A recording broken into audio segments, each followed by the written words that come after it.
Important story from regional Australia now. There is mounting evidence the Murray-Darling water trading system is just plain broken, and the deck is stacked against landholders.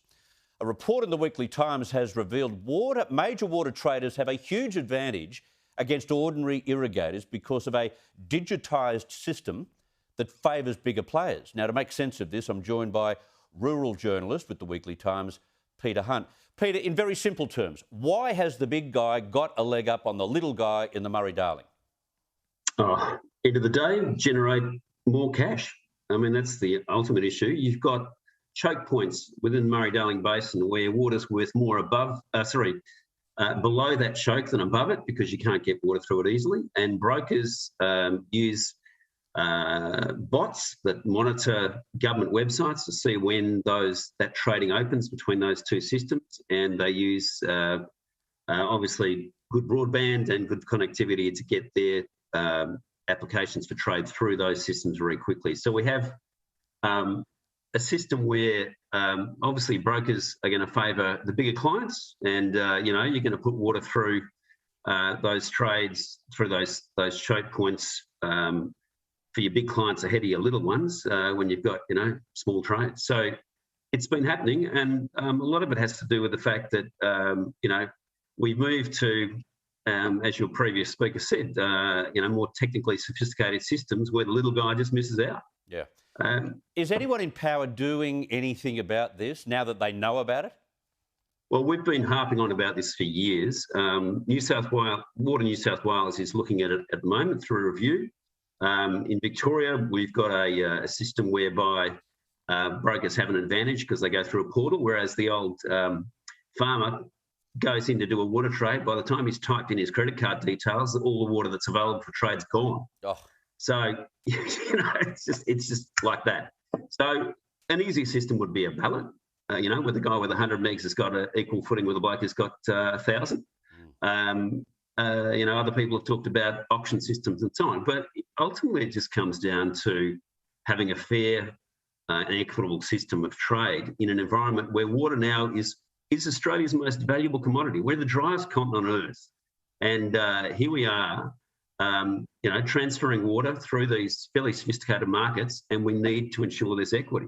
eBay works fairer than this system. Well, yeah, you're right. I mean, we came across a bloke 2 years ago now, and we raised it, who was using a bot to monitor the Murray-Darling Basin Authority, which administers water across the basin. It's a secretariat for government.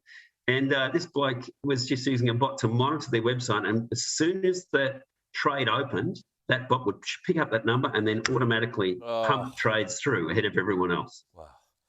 I want to move to another story, if I may. You've written about a potential conflict of interest involving the chair of the Wentworth Group of Concerned Scientists, Robert Favours.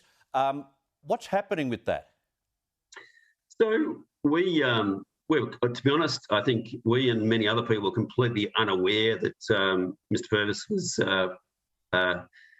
investing in a water speculating company called Duxton Water, which is engaged in holding on to entitlements and looking at and trading allocation water off those, and obviously building up a portfolio of assets. Now, imagine this: the chair of the Wentworth Group, right, Mr. Favours, is out there with the Wentworth Group calling for more water to be bought from the environment. Or, in other words, he's joined the Wentworth Group in calling for another 450,000 megalitres, right, to be dragged out of the consumptive pool and put towards the environment. At the same time, he's investing in Duxton Water, which is making water out of the fact that that pool is shrinking. I mean, there is an obvious conflict.